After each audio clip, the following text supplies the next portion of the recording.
Hi everyone, we are from Group 9 and my name is Runli. Hi everyone, my name is YONG and I also from Group 9. Hi, cool. So what are we going to present today? Hi Runli, we are going to present an infographic about a very serious problem in Malaysia, which is how to reduce the problem of amount of garbage today. So for this topic, we should find out the garbage problem in Malaysia and how can we tackle the problem. So from the infographic, you can see in 2016, the quantity of trash is 38,200 tons per day, and this amount is expected to be future increase to 45,900 tons per day in 2020. The rapid increase in the amount of trash has become one of the major issues which contribute to a lot of environmental problems in Malaysia. The solid waste we can find easily in our country includes garbage, plastic, glasses, paper, and metal. Since Malaysia is a developed country, the amount of solid waste produced is increasing rapidly. According to the STAR, an average of 1.17 kg of solid waste is produced by a Malaysian each day in 2018. So what are the problems that bring to our topic today?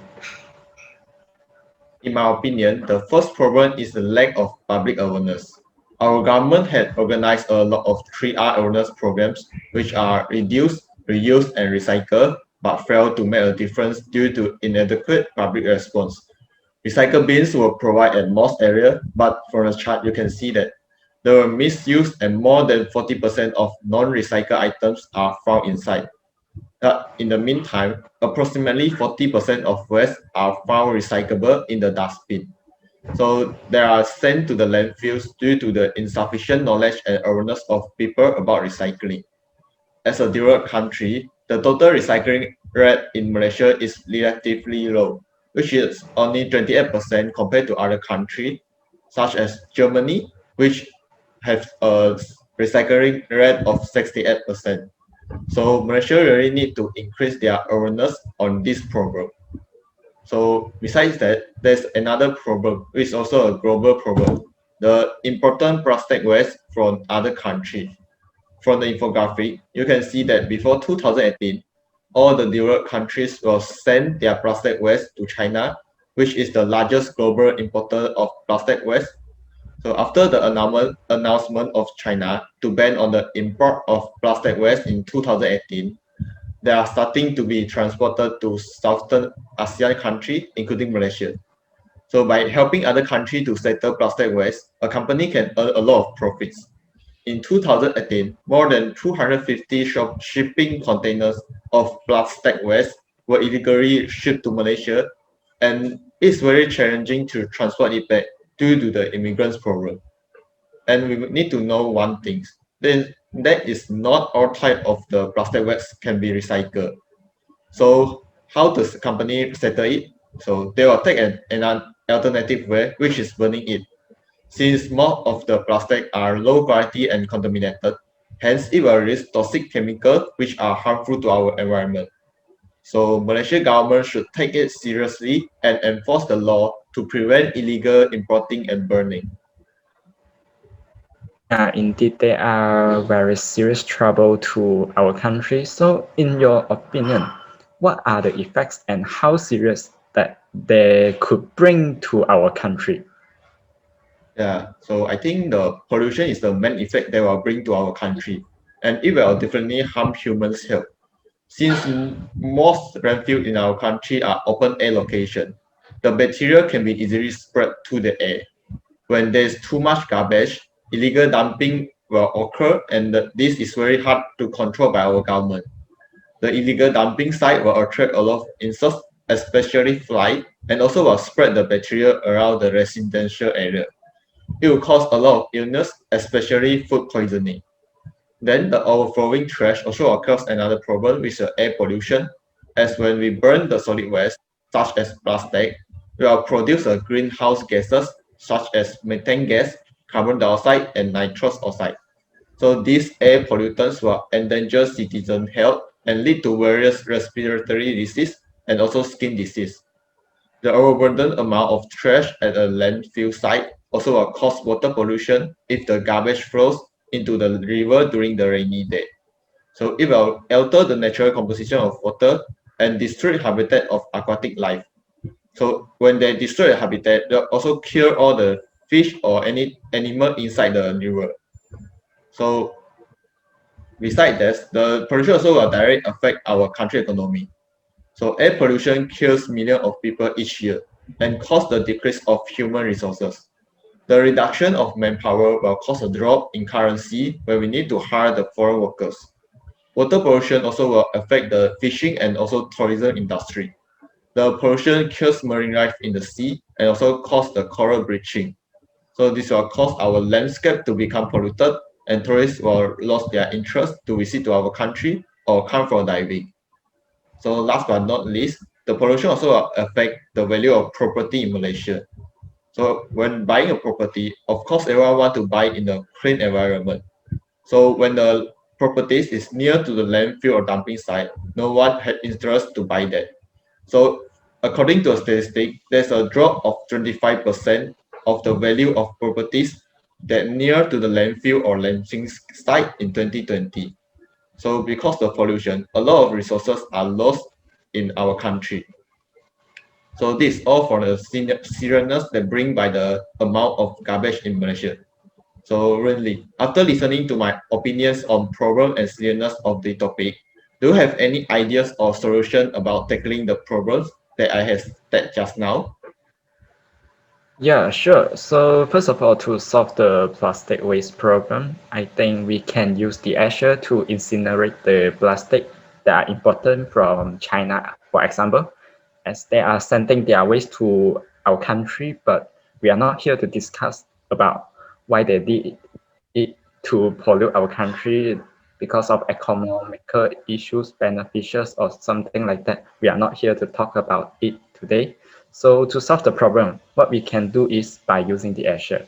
What's amazing about Azure? What's the benefits for using the Azure? So first of all, when we are incinerating plastic bags, for example, so in common sense, we will think that incinerating plastic bag will create more carbon dioxide or harmful gases to our environment. But for the Azure, no, because all the harmful gases or the carbon dioxide will be filtered by a system called elaborate filtration system. So after the filtration, everything will be clean to be released to our environment. So this will solve all of your concerns. Okay, this is the first point. And then the second point is when we are using the incinerator, all the rubbish that are being incinerated after being incinerated is just left 4%, 4% of the initial rubbish, and then the other are gone. So the 4% will become the dust, and then the dust, we will use the dust to make the fertilizer. So everything will be clean, totally pollution free. Okay, we use the fertilizer for plants and something else. So yeah, so there's no pollution at all to the environment. And what's most surprising is the Azure is actually created by a Malaysian. So why not we make use of this amazing technology, especially is created by a Malaysian, which is our own Malaysian, okay, to solve the problem, to save our country. The only problem is our government still unsure on how to classify whether the machine is an incinerator or an oven.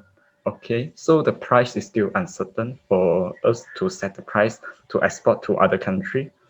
But the uncertainty actually is not a serious matter that can delay the deployment of the Azure to all the incinerator centers, as it is a pollution-free tool that helps to solve the garbage problem as well. If we are not using the Azure for incineration, what else can we use to solve the trillions bag of garbage more effectively, right? Yeah. So the other way is Malaysia's government should enforce the no plastic bag law to reduce the garbage problem in Malaysia. So plastic bag have been well known for polluting the environment, and we all knew it along. The lack of public awareness has made the problem become a norm for everyone. So everyone has been lacking of public awareness. No plastic bag law can reduce the usage of plastic bag and also decrease the pollution rate of the domain and increase the public awareness about the environmental problem. So why is it?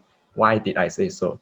Because once a new rules or law came out, everyone will be alert. So everyone will begin to study about it because they don't want to break the law, and they will be much more concerned about it to prevent themselves from getting punished, or to prevent themselves from getting paid to the government for more money. Okay, this is actually a good thing for them. And for this to be happen, significant support is needed from the residents and also the shopping centers regulation to make the no plastic law a success. For example, shopping centers should ban all the users of plastic bag. And this is because, for example, we have been running the no plastic bag days for years already, but it is truly not enough to solve the garbage problem in Malaysia. So if we want to solve a huge problem, a considerable effort has to be committed. And in my humble opinion, a day in a way no of controlling the usage of plastic is too little effort to solve the problem. So I think by enforcing the law is the key to make it happen. At the same time, the problem occurs when the daily lifestyle of the residents replace may be interrupted as their average usage of plastic bags is relatively high, but they could replace their use of plastic bag with recycling bag, which is much more efficient because it is reusable. And then the rubbish produced by the residents will also significantly be reduced. And yeah, adaptations comes from exercises. So short-term pain, long-term gain. And then for the next one is everyone should also take part in the pay as you throw program to take care of the garbage problem that already occur. And the theory is very simple. You throw, you pay. You create rubbish, you pay for it. Just as simple as that.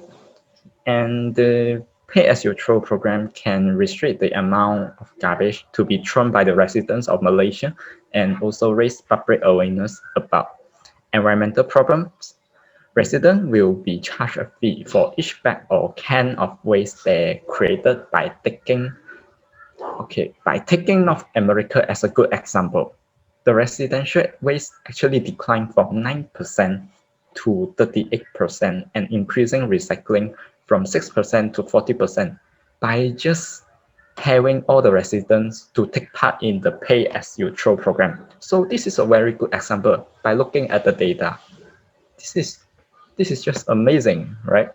At this rate, the residents will choose not to spend money on creating more rubbish and at the same time they are raising their awareness of the garbage problem among the residents.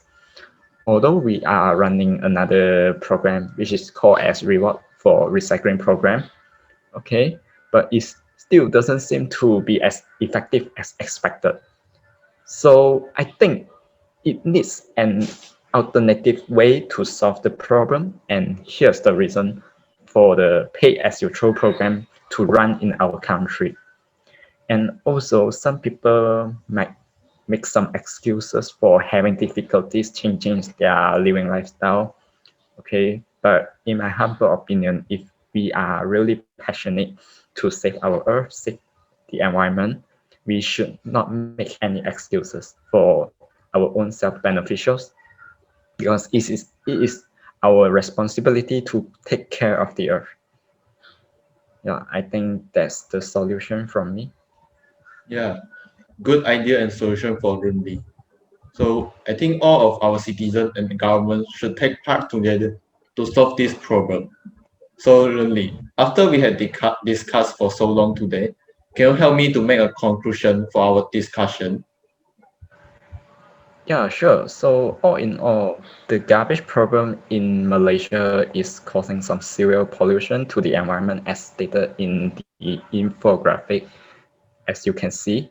And there are already many animals extinct in the past due to the selfishness of human action, which you can see in the newspaper or you can find it in the internet. And it is, I think it is time for us as a human to wake up. And incinerating rubbish causes air pollution and global warming. Some animals become extinct due to weather changes, and we can solve this problem by using the incinerator. So for more details, you can look at the infographic as well. Garbage that has been thrown into the river, sea, or drains harms marine life. So this is due to the lack of the public awareness. But we will be using the law to fight them or to alert all the residents. Since we have found a solution, actions have to be taken by every sector, not just the government, but every individual has to take part in it, just like Cole just stated just now. The government should take the lead and guide everyone to the path of light by enforcing the law to punish the selfish human. I think everything will be clear in the infographic. So good conclusion for Renly. So everyone should do something to save our country and also our earth. So this is all for our discussion today. Thank you for your watching and listening. Thank you. Yeah, thank you everyone.